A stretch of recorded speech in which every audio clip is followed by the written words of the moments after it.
Inside Hollywood Succession Wars. This was a huge piece done by The Hollywood Reporter, only a little bit related to Star Wars in this regard. There's a lot of conversations for probably a couple months now that Kathleen Kennedy will likely step down from her position as president of Lucasfilm. I mean, she'll still be around in some capacity, but from her position as president, her contract will end, I think at the end of this year is when it expires. She's been in the conversation as well. She's done interviews that have been confirming this, that they've been preparing for her to step down from this position for years now, apparently.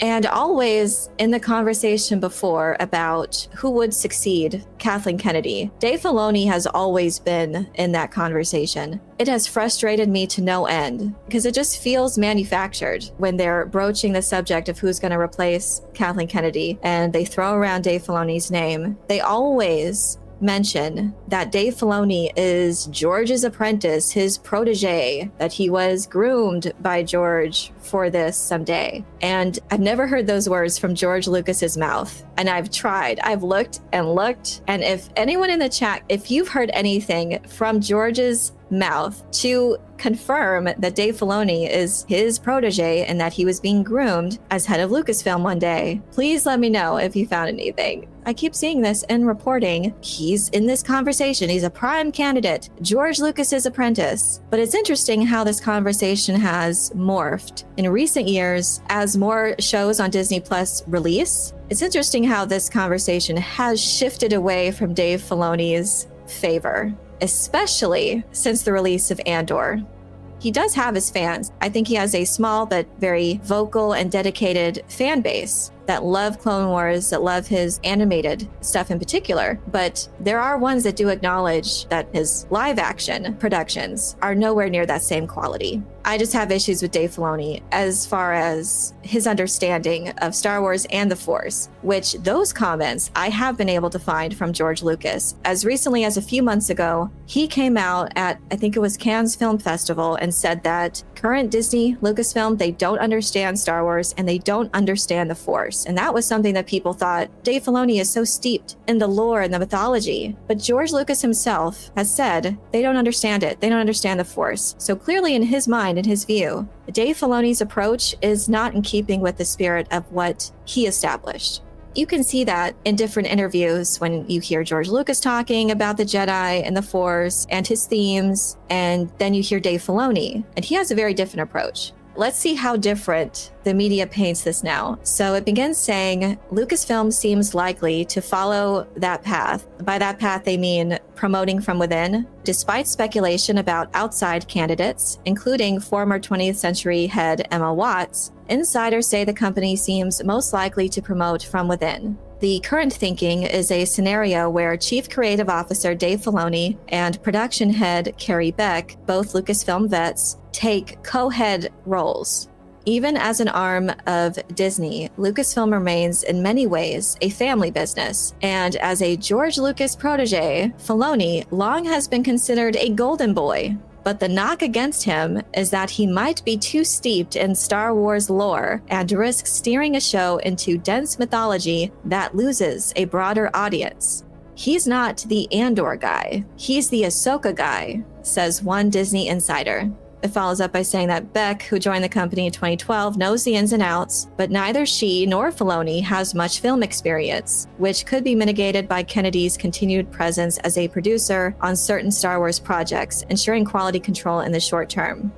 So this is interesting, I thought, because this is the first time. I mean, they're still calling him the Golden Boy. They're still calling him George Lucas's protege. But now there's that shift that he's not the Andor guy.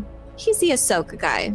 What they feel is a concern is that he's drawing or steering Star Wars away from the draw of general audiences by going way too deep into mythology.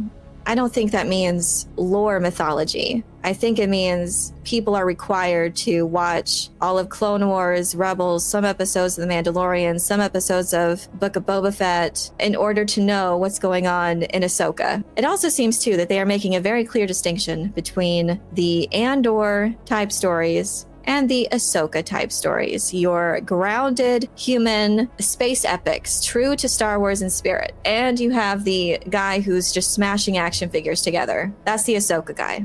And you know what? I'm happy that this doubt now exists, because it didn't seem to really be in doubt before when the mainstream media were reporting on this and always talking about who would succeed Kathleen Kennedy as her contract continued near its end. He was always in the conversation. I just never understood that, because Star Wars itself as an IP is just so vast. So why is just one writer a cartoon showrunner starting out, and when he's on his own, a horrid live-action showrunner, as proven with Ahsoka? But also, why is just this one person being looked at?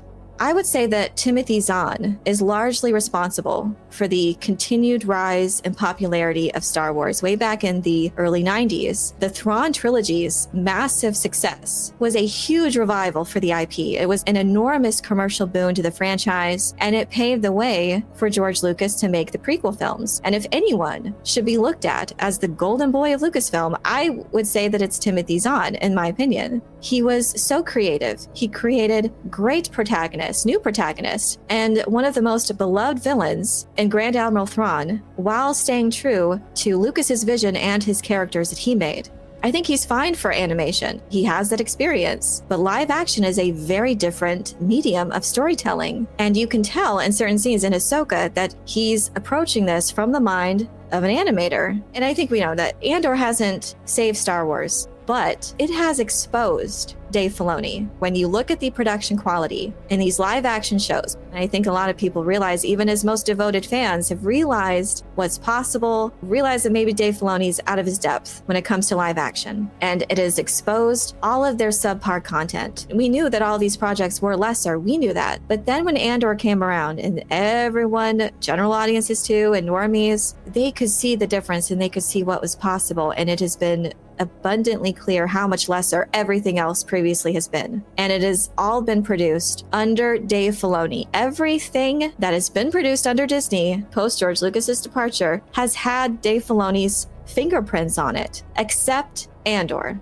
Quality control is going out the window, and you can tell, like, especially with Mando season 3, this feels like Filoni. Except for Favreau, I don't think he's taking it seriously anymore when he's working so closely with Filoni. So he's like, yeah, just let's throw Jack Black and Lizzo in there. Why not?